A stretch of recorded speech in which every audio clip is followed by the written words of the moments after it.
Vamos lá, ouvimos o Ramon Dias. Temos o Vasco Barco. Tá jovem nessa foto. Tá mesmo. Pegaram uma foto dele mais jovem. Isso aí. Tá cheio de cabelo, tá com o telhado preenchido ali. Né? E com cabelos escuros, né? Vamos lá, 20 jogos, 9 vitórias. Realmente é uma campanha excelente com ele. 9 vitórias, 5 empates, 6 derrotas, 53,3% de aproveitamento. Gols marcados, 26. Gols sofridos, 22. Não perde há 5 jogos. A gente vai voltar ao Mineirão para acionar o Mendel Bedlovski, que está acompanhando o Vasco da Gama nesta rodada. Mendel, queria que você falasse um pouco sobre o clima, as informações depois deste empate 2-2 com o Cruzeiro. Vai que é sua, Mendel. Muito boa noite. Boa noite, Felipe. Boa noite a todos. Como disse o Ramon Dias, um resultado que foi comemorado de certa forma pelos jogadores, não muito comemorado nas palavras dele, porque o Vasco considera que poderia sair daqui do Mineirão com uma vitória, mas, de acordo com o Ramon Dias, a torcida do Vasco tem que comemorar sim esse ponto, já que o Vasco, como você disse, vem nessa sequência, né? 5 jogos sem perder, 2 empates, 3 vitórias, e realmente ele fez questão de destacar também o crescimento, né, que o Vasco teve no comando dele, 9 pontos, e agora chega a 41 pontos, permanece ali na 15ª colocação no Campeonato Brasileiro, 3 pontos da zona de rebaixamento. Agora os jogadores do Vasco voltam para o hotel aqui em Belo Horizonte, amanhã fazem um treino no hotel, um treino mais regenerativo.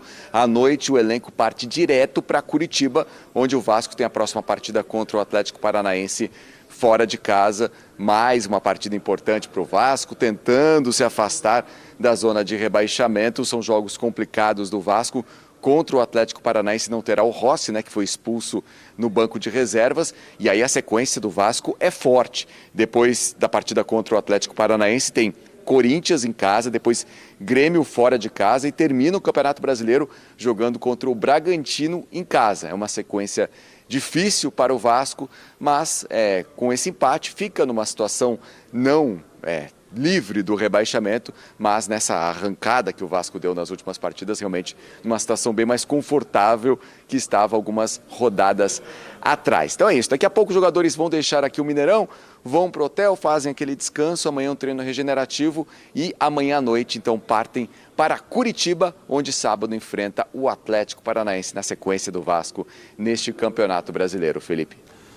Valeu, Mendel. Trazendo informações do Vasco, o Mendel falou sobre a sequência, o Ramon Dias na entrevista, a sequência do Vasco nessa reta final de Campeonato Brasileiro, o Ramon Dias foi questionado, a gente tem a sequência do Vasco, que vai ser difícil a gente pegar a sequência de todos os times e não achar que são jogos complicados, né? Vamos colocar na tela, tá ali, não, na tarde não, agora sim chegando. Furacão fora. Isso aí. Corinthians. Essa é a planilha do Jean. Essa é a planilha do Jean. Mas a minha tem lado a lado o Vasco e o Cruzeiro, por exemplo. Garoto. Toma essa. A gente vai agora quando o Vasco primeiro, Jean. Atlético Paranaense fora, Corinthians em casa, Grêmio fora, Red Bull Bragantino em casa. Não dá para dizer que é uma sequência fácil, né, Jean? São jogos complexos. Não dá para dizer, e eu acho até que existem times que têm sequências menos complicadas do que a do Vasco, né, nessa briga ali pela parte de baixo da tabela, mas a do Cruzeiro talvez seja ainda mais complicada. Não sei se a gente tem a do Cruzeiro, mas vai ter. A do Cruzeiro ela tem o Goiás fora. Vai ter, né? Tem também 2 candidatos ao título, hoje pelo menos... Estamos colocando o Cruzeiro. Vamos colocar, então. Porque a do Cruzeiro tem também 2 candidatos ao título, né? Que são o Botafogo fora e o Palmeiras em casa nas 2 últimas rodadas. Se eles estarão ainda brigando pelo título, a gente não sabe. Mas no caso desses 2 times, é bem provável que estejam. O Goiás fora, né? E aí, para comparar com o Vasco e o Atlético Paranaense fora. Cruzeiro e Goiás fora. Depois o Vasco é o Corinthians em casa.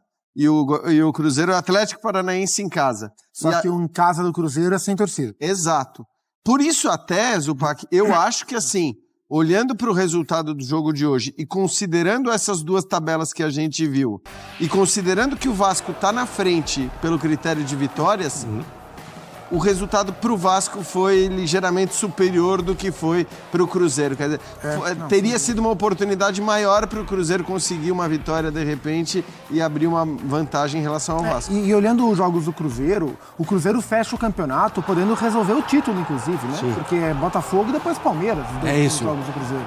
É isso. Não sei se até lá já vai ter alguém disparado em primeiro, se o Botafogo vai estar vivo na briga ainda, vai passar muito pelo jogo de amanhã. Sim. Mas, em teoria, o Cruzeiro tem jogos mais complicados, porque os dois últimos são contra o líder e o vice-líder da competição, né? Isso pesa muito. Eu gostei demais do que falou o Ramon Dias, do conteúdo da entrevista dele. Ele é um... Esse cara tá fazendo bem pro futebol brasileiro. Ele é um dos grandes nomes do Campeonato Brasileiro. Assim, escapando o Vasco do rebaixamento, e eu acho que escapará, ele será uma das figuras mais importantes do Campeonato Brasileiro. Já falei aqui várias vezes que eu acho o Pedro Caixinha o melhor técnico da competição. Claro que se o Palmeiras for campeão, o olhar sobre o Abel na recuperação inesperada e improvável do Palmeiras para título vai ser um olhar de destaque. Mas o Ramon Dias tem que estar no top 3, se o Vasco não cair, o Ramon Dias tem que estar no top 3 dos técnicos do Campeonato Brasileiro, porque ele é um divisor de águas, de fato. E a chegada dele, junto com alguns reforços, Verratti, Paulinho, enfim, mas o próprio Payet, mas a chegada do Ramon Dias mudou e salvou o Vasco. Né? Não fosse esse impacto de chegada, o Vasco possivelmente estaria na condição que está hoje o Goiás, que está eventualmente até o Curitiba, e o próprio Ramon fala isso. Eu cheguei com 9 pontos, hoje tem 41.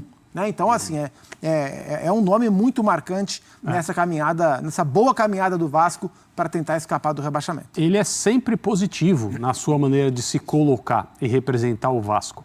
Até em rodadas em que ele acha que o Vasco não jogou bem, recentemente o Vasco, se não me engano, venceu um jogo e ele reclamou da atitude do time, não é isso que a gente quer, não é para isso que a gente treina, o nosso jeito de jogar não é esse, algo nessa linha. E ele, eu ia dizer que ele não promete aquilo que ele não pode cumprir, mas talvez seja uma contradição, porque a única promessa que ele fez na realidade foi quando ele disse, não vai barrar, não vai cair. E isso ele não pode, né? Ninguém sabe. Mas eu acredito que a maneira como ele falou aquilo, a tradução do castelhano para o português é, olha, vocês podem contar conosco, ele está falando para a torcida do Vasco, vocês podem contar conosco porque nós vamos fazer tudo para evitar o rebaixamento.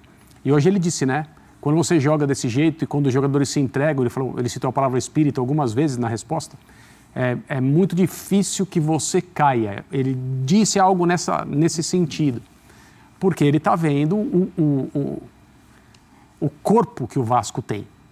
E é um pouco do que eu disse... Ele fala de caráter várias vezes também, né? É um pouco do que eu disse também de um trabalho que é um pouco mais inteiro do que a maioria aí dos candidatos. E o que eu acho legal, Jean, assim, a gente, pelo menos eu, cobro bastante quando o jogador brasileiro ou o esportista brasileiro joga fora do Brasil, não entende muito o contexto que ele está inserido, assim, sabe? Ou o cara que não respeita as regras de onde ele está e tudo mais. Não estou falando do Ramon Dias entender as regras do Brasil, mas ele me pareceu muito situado onde ele estava, assim, do futebol brasileiro e do Vasco. A gente está falando de um time gigante que está aí num processo de retomada e me deu a impressão dele ter isso muito claro, assim. Parece que ele tem ali uma relação com o Vasco de outros tempos e não é o caso. É bom que se diga que acho que assim, a gente viu isso acontecer com vários desses reforços de meio de temporada do Vasco, né? De meio de temporada, que eu digo, de meio de campeonato do Vasco. O próprio Payet, né? Foi impressionante. Ele parece que foi... Aí que tá, não sei se é uma coisa que... E no caso do treinador, acredito que seja muito dele mesmo, uma iniciativa própria. No caso dos jogadores, não sei o quanto eles são ou foram instruídos também por aqueles que o contrataram, né? Pela assessoria e tudo mais. De qualquer forma, acho que tem sido uma coisa muito legal ver. Eu até, no começo, no meio da temporada, quando começam a chegar vários reforços, né? Já mais... Como que vai ser isso? Né? Exato. Difícil. Porque a gente já viu, né, André? Primeiro, assim, a coisa de você tentar remontar um time no meio da temporada, às vezes dá certo, mas muitas vezes não dá. Sim. Outra, você contratar muitos jogadores experientes, já veteranos e tal, também tem um cheiro, tem uma cara de rebaixamento. A gente já viu isso acontecer tantas vezes. Quando o que você precisa é de compromisso, né? Exato. É de fome, né? Então talvez seja e aí, um perfil diferente. Exato. Mas os experientes chegaram e seguraram. Não tem discussão, assim. Hoje o Maicon, por exemplo, faz um grande jogo. O Medel... capitão do time. Para mim foi surpreendente o quanto o Medel... E não pela postura, porque acho que essa postura ele sempre teve. Sim. Mas até pela condição mesmo. Eu tinha dúvidas em relação à condição dele de jogar no nível que está jogando. Então, o Vasco trouxe, de fato, vários jogadores mais experientes. O Payet, ok, hoje é um reserva, mas é um reserva que tem decidido quando entra. Então, eu acho que o Vasco... contratou jogadores se arriscando até pela maneira como contratou, por como foi o seu planejamento para o ano, mas é preciso reconhecer que, para mim, até de certa maneira surpreendente, esses reforços todos deram certo, incluindo, claro, a escolha do técnico, que também era um tanto quanto, eu não vou dizer discutível, mas era normal que tivéssemos dúvidas. Sim, sem dúvida. Vamos voltar para o Maracanã, que a Duda Gonçalves está chegando para o Mineirão.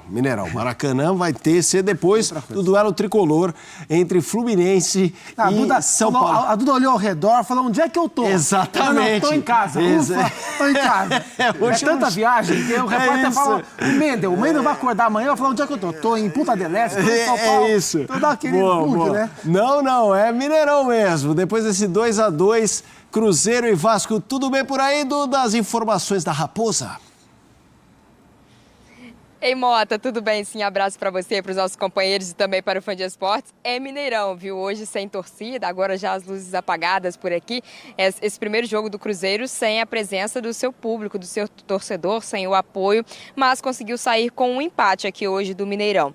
Bom, o empate hoje diante do Vasco não era o melhor dos mundos, não era o melhor cenário que o Cruzeiro gostaria, óbvio que queria os 3 pontos, mas considerando os 2 jogos atrasados contra Fortaleza e contra Vasco, dos 6 pontos disputados, 4 conquistados pelo Cruzeiro, então um resultado sim positivo, pelo menos pensando no desempenho desses jogos atrasados, né? A tabela de classificação ainda está atrás do Vasco, mas como vocês diziam há pouco, tem pela frente uma sequência difícil, tem também o confronto contra o Goiás, né? Que também é um confronto direto ali na parte de baixo da tabela de classificação. Falando especialmente do jogo, né? O Cruzeiro até teve momentos ali importantes da partida, que o próprio treinador do Cruzeiro, o Autuori, que estava aqui junto com a sua comissão técnica na área técnica, ficaram felizes. Toda a alta cúpula do Cruzeiro acompanhou aqui o jogo do camarote, aplaudiram bastante durante todo o jogo, né, tentando também passar essa energia positiva. O Cruzeiro ia conquistando a primeira vitória de virada aqui no Gigante da Pampulha e acabou sofrendo o empate para o Vasco, e justamente esse foi o ponto que os jogadores mais citaram na saída de campo, né? Talvez ter desligado ali a chavinha e ter sofrido esse gol para o Vasco, que não poderia, para perder esses 3 pontos aqui no Gigante da Pampulha. Os jogadores falaram na saída do gramado e nós vamos ouvi-los por aqui no Sport Center. Falou de camisa do Cruzeiro, assim, a torcida fica sempre na expectativa sobre o que vai ser o Bruno no ano que vem. Enfim, rodada do campeonato ainda está acontecendo, o ano está acontecendo, mas como está a sua expectativa para continuar no Cruzeiro? É isso que você quer? Então, primeiramente estou pensando no Cruzeiro, né, pensando em sair dessa situação o mais rápido possível. Depois aí ver com meus empresários a melhor opção, mas como já falei para ele, estou muito feliz aqui no Cruzeiro e espero que dê tudo certo. O sentimento qual é agora, Bruno, depois desse jogo aqui, empate, qual que é o sentimento? Você sai com um sentimento de frustração nesse momento ou não? Com certeza, a gente sabia que a gente poderia ganhar, infelizmente futebol assim, mas agora é descansar, a gente somou, isso que é o mais importante também, a gente somou, mas agora é descansar e pensar no Goiás para nós sair dessa situação o mais rápido possível. Foi um gol importante pra gente, mas a gente não pode tomar um segundo gol que a gente tomou ali. Eu acho que foi um momento de desatenção nosso, mas agora a gente tem mais 4 finais aí e vamos ver o que o Autuori tem para falar, para passar pra gente ir com tudo. Hoje a gente encarou o jogo como uma final e infelizmente numa desatenção nossa ali eles acabaram fazendo o gol, empatando o jogo, e a gente sabia a importância dessa vitória. E é um empate com gostinho de derrota por tudo que a gente produziu, por tudo que a gente fez no jogo, mas agora é isso, não tem tempo para lamentar. levantar a cabeça e buscar os 3 pontos do próximo jogo. Arthur, fala da importância do seu gol, cara, que foi que começou, o Cruzeiro não tinha virado nenhum jogo até então no momento da temporada, e seu gol começa a catalisar pelo menos uma mudança no jogo. Vamos ver também o Arthur Gomes ao do primeiro gol do Cruzeiro. O gol não, com certeza, foi um gol importante, mas é o que eu falei. A gente podia ter conseguido a vitória, ia ser mais importante. A gente mostrou a força do nosso grupo, a força da nossa mente e infelizmente foi um empate com um gostinho de derrota, porque por tudo que a gente produziu dentro de campo, agora é isso, é seguir e buscar os 3 pontos na próxima partida. Você pediu para sair, Arthur? Não, devido à estratégia que ele tinha ali no jogo e foi o que aconteceu, todos que entraram bem também. Manter a cabeça boa, porque nosso grupo é muito forte e todos estão aqui para ajudar. Legal. Daí, então, os jogadores do Cruzeiro, falando na saída de campo, foram parabenizados pelo Ronaldo, inclusive, mais uma guerra. O Ronaldo parabenizou principalmente no primeiro tempo, que o Cruzeiro conseguiu essa virada e depois lutaram até o fim, foi o que o patrão disse. Só para chamar a atenção, viu? O Cruzeiro segue com apenas uma vitória aqui no Gigante da Pampulha. Ainda tem, como vocês disseram, os confrontos contra Atlético Paranaense e Palmeiras nessa reta final de Campeonato Brasileiro, aqui dentro do Mineirão. Num confronto crucial tratado como uma verdadeira decisão contra o rebaixamento, Cruzeiro e Vasco protagonizaram um empate eletrizante, em 2-2, no Mineirão. O jogo era essencial para ambos os times que lutam desesperadamente para evitar a queda para a Série B, e a intensidade em campo refletiu a importância da partida. O Vasco iniciou a contagem com Puma, abrindo o placar e gerando esperanças na torcida cruzmaltina. Entretanto, o Cruzeiro respondeu de maneira eficaz, virando o jogo ainda no primeiro tempo com gols de Arthur Gomes e Bruno Rodrigues. A reação vascaína não demorou, e Gabriel Peck empatou no segundo tempo, consolidando o placar final. Um ponto a ser destacado foram os 3 gols corretamente anulados de Vegetti, causando frustração entre os vascaínos, que viram chances claras de vitória serem negadas. Com esse resultado, Cruzeiro e Vasco somaram 1 ponto cada, chegando aos 31 pontos e abrindo uma pequena vantagem de 3 pontos em relação ao Bahia, primeiro time dentro da zona de rebaixamento. Agora, queremos ouvir a sua opinião sobre esse confronto tenso e emocionante. O que acharam da atuação de Cruzeiro e Vasco? Quem você acredita que tem mais chances de evitar o rebaixamento? Compartilhe suas análises nos comentários, inscreva-se no canal para mais análises esportivas e deixe o seu like. Até a próxima!